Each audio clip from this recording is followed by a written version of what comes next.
And Jules, let's talk about goalkeepers. Let's keep Xhaka happy because he doesn't want to talk about goalies. I'm fine, you know. Donnarumma to Manchester City. This is something that's just happened over. I know it happened today, but I mean, it was just in the pipeline over recent days. Yeah, this was on something that was on Manchester City's master plan. No, absolutely, you're right. When Donnarumma became available, because PSG put him on the transfer list, and it seemed that Manchester City were really the only club, which could be strange, but the only club that wanted Donnarumma, that entered talks with PSG and with Donnarumma's entourage, his agents, to finalise a deal. He's a very expensive keeper in terms of wages, that's for sure. Plus, I know he's only 26 years old, but with only 1 year left on his contract, they still paid over 30 million euros for his transfer fee with only 1 year left on his contract. So it's an interesting one. It will be costly, but if he wins you matches, wins you the Champions League, wins you the Premier League, then obviously that doesn't matter so much. They had to wait for Ederson's move to Turkey to be finalised, which it was today around lunchtime, early afternoon, and after that, they just had a few hours to finalise the deal for Donnarumma. He passed his medical in Italy, where he's with the national team, obviously, but they seem very happy, and he's very happy that he signed for Manchester City. We've said it before, he doesn't really suit neither the Premier League because he's quite weak on set pieces and coming out for crosses, and he doesn't really suit a Guardiola team in the sense that his distribution is not the best, but on his line, he's the best goalkeeper in the world. So they weighted the pros and cons at City, and probably in a very short-termist option and mindset, they realised that on his line, it was better than anything else, and that was worth taking the risk. Manchester City have just taken a boot the size of this studio desk, and they've just kicked James Trafford in the Watsits. Wow. Big time. And he's brought the lad back from Burnley, and then just, you know, and listen, that's football. But he actually had his best game. I mean, it's been a short return to Man City, but he was excellent at the weekend for City in defeat. But the trouble is, you're bringing in, you got a chance to bring in one of the best in the world. Yeah. I know. I mean, I don't know. Like, does this really change the conversation about Manchester City being title contenders, getting back to the best? It's a goalkeeper. If you can play in the back four. My feelings are a little bit hurt here. That's the problem, isn't it? Why not spend 35 million on a centre back? That is the problem. If he can play in the back foot, the goalkeeper, although James Trafford comes back from Burnley and he looked a bit nervous with his feet in the game against Tottenham, he's a good goalkeeper, right? And he hasn't reached any heights like Donnarumma. But it didn't seem on the face of it, Shaq, the most pressing concern, if you watched Manchester City last year and Manchester City at the start of this season, it was the same old problems. It was how they got to the goalkeeper rather than the goalkeeper. So this is going to be an interesting watch because he is a good shot stopper, but he's like nervous when the ball comes to his feet. And they roll the ball, City, across that 6-yard box for fun.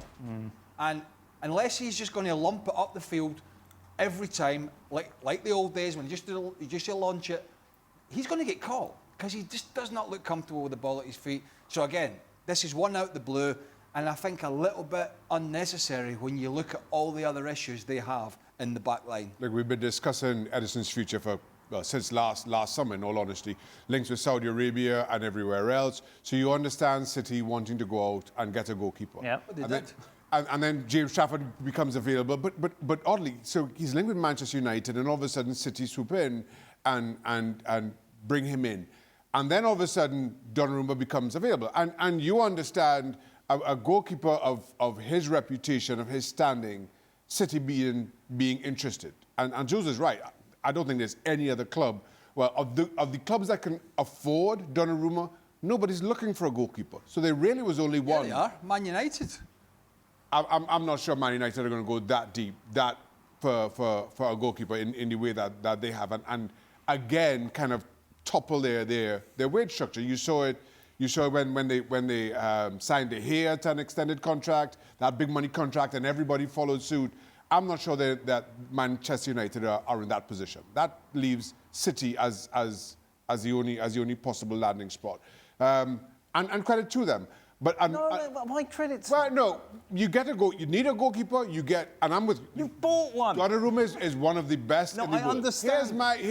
The concern becomes for Donnarumma to work. Pep has to change how this City team plays. And there is no suggestion that that's going to happen. And that's the really odd thing about this. We've spoken about Pep's teams, about how he likes his goalkeepers to play and how he's gotten rid of goalkeepers who can't play the ball with their feet, albeit the likes of Joe Hart and Bravo were quite some time ago. Unless Pep is changing his thinking, I don't see how this works again. And there is nothing, certainly that we've seen in the 3 games so far this season, that suggests that Pep and City are going to change in that regard. He's just hoping that, he knows teams are going to create chances against him. We talked about it in the show yesterday. Almost every team in the Premier League fancy the chances of opening City up. And I think he's putting all the money on his chips that he hopes that Donnarumma is going to bail him out. That he's going to be the guy to make these saves. That when they are under pressure, he's going to make a worldie after a worldie, and that's going to be the difference. There's a big question whether that can be the case, bearing in mind in some of the games the amount of space and the amount of chances they give to other teams. So this is a wait and see. But again, if you'd watched City over the start of this season and you look at that back line, you do feel that the money could have been spent better than replacing a goalkeeper. And as we mentioned, Jules, the reason we're having this conversation is when you looked at Manchester City, a goalkeeper wasn't a priority, which of course is quite the opposite to the red side of Manchester. When you think, right, a goalkeeper like Donnarumma would be perfect for them, surely just to bring a little bit of experience and stability into the back. Why didn't that happen? I don't know, it's a good question. I mean, he wanted a team that played in the Champions League anyway, so United already, that was not the case. This is, for Donnarumma, and we didn't mention it when we talked about him in City, this is a 100 million euro really investment, because if you count the transfer fee plus the 5-year contract with big wages, this is what it would cost you, and maybe United were not ready to spend that on a goalkeeper. What's more interesting maybe is the Dibu Martinez situation with United, because clearly they were very keen on him. The leadership, the personality, the experience, a winning goalkeeper, World Cup winner, Copa America winner, all of that. That against a young, up-and-coming, very talented, but still young and inexperienced with 1 year of professional football behind him in Saint-Lamens from Royal Antwerp, with a lot of people watching us would have never heard of that club. And then between the two, they go for the younger options. Cheaper options, probably.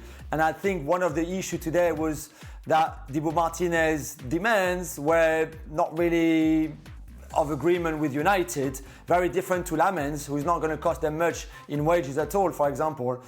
But in terms of profile, not even just pure goalkeeping qualities that Xhaka can talk about, but just for the leadership that this United team, that Lamens doesn't really have because he's been there 2 minutes as a pro compared to Dibu Martinez, I find this choice really surprising. Yeah, isn't it?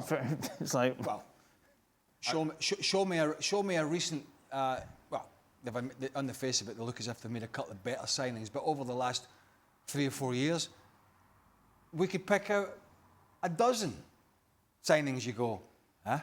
That's a scratcher. What's that one about? And they're in this, they keep talking about projects and this, that, and the next thing. And Jules is right. They have built their success over the years. They've always had an experience, whether it was Schmeichel or Barthez or even Mark Bosnich for a period. They've always had, keepers that were super confident and would sort of bully a back four. Mm-hmm. I mean, I'll be honest, I have no idea what this young man's like. I've not got a Scooby like most people, so I don't know. Clearly, they must have done their homework, but then we could say that about 15 of their signings in the last 4 or 5 years. Well, they must have done their homework, and they're selling Rasmus Højlund for half the price. They're getting rid of Anthony for a pittance compared to what they paid. So I can't tell you about the recruitment strategy. As the story was developing yesterday, I thought this had to be some kind of bluff, that they're going for both. You understand the signing of Lamens at... You going for Martinez as well? Absolutely. You understand the signing of Lamens at that price, and more as a long-term project. But you've got to get Dibu Martinez in for all the reasons that Jules just said. And while signing 2 goalkeepers in one transfer window might seem odd, Manchester United need it. If you look at the 2 who've occupied those spots over the last season and 3 games so far between Bandier and Onana. So you totally understand two goalkeepers coming in. Now, my concern with Lamens is, regardless of how talented he is, he's inexperienced. You cannot drop an inexperienced goalkeeper into this back four. You dropped a very experienced one in Andre Onana into this back four. You dropped a goalkeeper who, with Inter, got to a Champions League final. And they wanted his leadership, and this back four just left him exposed to the point where his confidence is now shattered. Now you bring a young man who's playing in Belgium, has got one Champions League game to his resume, and put him into this and expect him to transform Manchester United defensively. I thought, again, this was a huge miss for them in terms of the long-term prospects for Lamens, and more importantly, the short-term for Dibu Martinez coming in and what he would have given them. And you think they're going to have to drop him in after the... They're going to have to. After the international break. And if you look at United's fixtures after the international break, it's the tough first 3 or 4 games are against some of the big boys. So that's where they're going to have to drop him in, unless they say, oh, we're just going to wrap him in a bit of cotton wool. But how can they do that when the other two are as bad as they are? So they're going to have to put him in the side. We spoke a lot over the last couple of months about United needing reinforcements in midfield, Jules. And, of course, the reason that they didn't bring new people in is because of the wage bill, because they needed to clear some of these players off their books. Great news. They've done it. Jadon Sancho. Højlund's gone as well, and Anthony's gone to Betis. The problem is they've done it all today, which means that they've now got these wages off their books. However, they've got no time to bring anyone new in. And once again, if you're a United fan, you're sat there scratching your head saying, why is all this being done at the last minute and not done a couple of months ago, where we could use those resources to bring in much-needed reinforcements to this squad? Well, I think simply because all the clubs that were ready to look into signing Anthony or Sancho, Garnacho, those kind of guys, knew that United were in a weak position, because everybody, the whole world and more, knew that they wanted those players out. So if you're Betis, of course you wait until the last day of the transfer window, because you're going to get an even better bargain. Same for Højlund, same for Sancho, same for Garnacho to a certain extent. I know it was not done today, but it was still only done on Saturday. Because all those clubs knew that United was so desperate that wait a little bit longer, and at the end they say, okay, we'll give him to you for X amount, or this or that, get him on loan, or pay some of his wages, all of that. And that's where United were, again, naive or incompetent, whatever word you want to use, on the transfer window, because they just managed this whole situation of their bomb squad, which, by the way, is a terrible name to use for the players we don't want. It's even more like, we want them out. Look, we've just even put them in their own little squad that can't even train with the first team, but we want decent money for them. So please, come and help us. No chance. And that's the reason. And you're right, the midfield, a keeper was needed. Forwards, you probably need, but 3 like Šeško and Bomo and Cunha, I'm not sure. But midfield in this system for Amorim is key. And yet they didn't get any reinforcement there, which is crazy, really. The problem is United were absolutely desperate to get rid of some of these players. And everybody knew it. But nobody was desperate to get their players. Yeah. As Joe said, the clubs were prepared to wait and maybe miss out. I mean, Betis don't get Anthony, they'll survive. Yeah. You know, if Barcelona don't get Rashford, I know he was done a bit earlier, they'll survive. Chelsea don't get Garnacho, they'll survive. You know, Jadon Sancho. So, you know, clubs were willing to take them at a cut price. They were not desperate for these United players because they've been proven not good enough. They're taking them on a whim, hoping that for a fraction of the cost it may have been a couple of years ago, they can possibly do a job for them. But they've brought in so many bad players that have underperformed that nobody has been desperate for their players. Nobody's been banging the door down trying to pay over the odds. Not for any of them. This is business 101, isn't it? Yeah.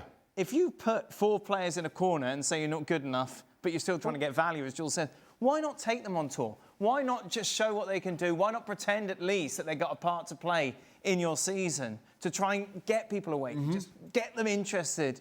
It's bonkers, isn't it? Absolutely. If you've got a card lot, you don't put all the bangers in the corner the old bangers in the corner and then put a sale price on them and hope people come in and buy the ones that the tyres are hanging off. It just doesn't happen. It doesn't make any sense. But is this down to Amorim? It's down to, well, both Amorim and the club. I think, again, Amorim could have handled this a whole lot differently. And to your point, we said this at the time, when these 4 players were excluded from training and we're not having them in and we're not taking them on tour, Manchester United just openly said, we are taking whatever we can get for this lot. And then all of a sudden, when you realise, hold on a minute, we might be stuck with these, you try to bring them in and integrate them. I'm a little bit surprised that Rashford got away as quickly as he did. So everybody else in world football knows, even if I want those guys, I can afford to wait. I can afford to wait because there aren't going to be many buyers. There aren't going to be many interested parties. Manchester United, the closer we get to the closer the transfer window, the lower their prices is going to go. It just beggars belief. And for all our complaints about Manchester United playing-wise, Manchester United, over the years, and it's always a dangerous comparison to make, have been a very well-run football club. Nothing about their business coming or going speaks to the Manchester United that we continually talk about. Who's responsible for this, Jules? I think it's a bit of everyone, really. Amorim was very, very strict on, I don't need them, I don't want them here. I mean, he didn't even speak to them, sorry. So that was that. And from the club point of view, whether that was Fletcher, Wilcox or whoever is in charge of the recruitment and the sporting director role, if you want, it was also what they thought was the best. But I really think that Amorim didn't want them in that first team squad.